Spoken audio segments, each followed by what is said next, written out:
Iran News Now. Kuwaiti FM meets with Iran acting FM.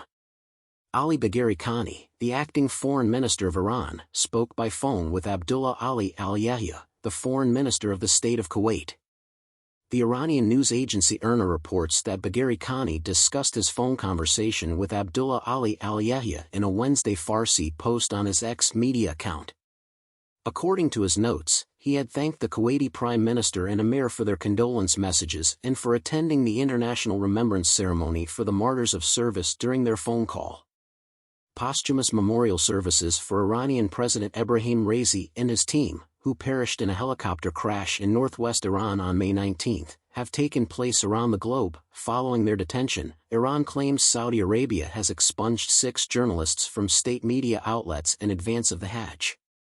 After holding them for about a week in preparation for the Hajj, Saudi Arabia reportedly dismissed 6 crew members from the country's main television network, said Iran, the capital city of the UAE. Dubai on Wednesday, Iran reported that Saudi Arabia has deported 6 crew members from its official television channel following their nearly week-long detention in the country before to the Hajj.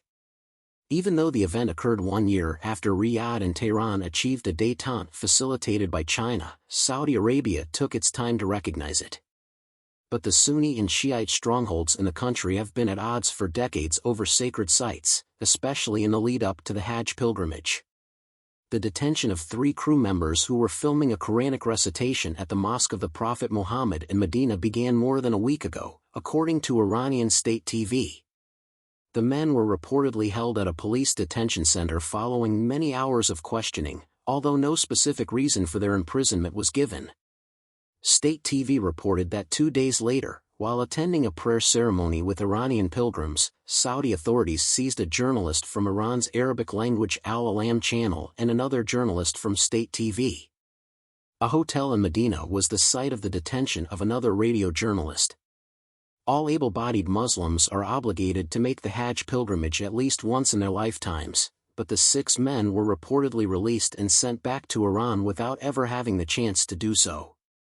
State television and the Iranian Foreign Ministry had lobbied for the men's release prior to their departure. Iranian official television maintained the guys were innocent and that their imprisonment was excessive. Officials from Saudi Arabia did not immediately comment on the incident or react to a Wednesday AP request for comment. Following Saudi Arabia's 2016 execution of prominent Shiite cleric Nimr al-Nimr, Iran, the world's largest Shiite Muslim country, and Sunni behemoth Saudi Arabia broke diplomatic relations. Protesters in Iran stormed 2 Saudi diplomatic missions in an angry display over the killing. Even though Saudi Arabia and the Houthi rebels in Yemen have been at odds for years, Chinese intervention last year helped them mend fences. The 1987 Hajj riots and Iranian attacks on Persian Gulf ships were the reason Saudi Arabia cut relations with Iran from 1988 until 1991. As a result of the diplomatic standoff, Iranians were unable to do the Hajj in Saudi Arabia. The most recent escalation of tensions also temporarily prevented Iranian pilgrims from performing Hajj. Iranian officials have previously demanded permission for massive disavowal of unbelievers' gatherings, during which Iranian pilgrims would publicly denounce Israel and Saudi Arabia's partner, the United States. Of the approximately 2 million Muslims from all over the globe who go Hajj each year, Saudi Arabia forbids any kind of political protest.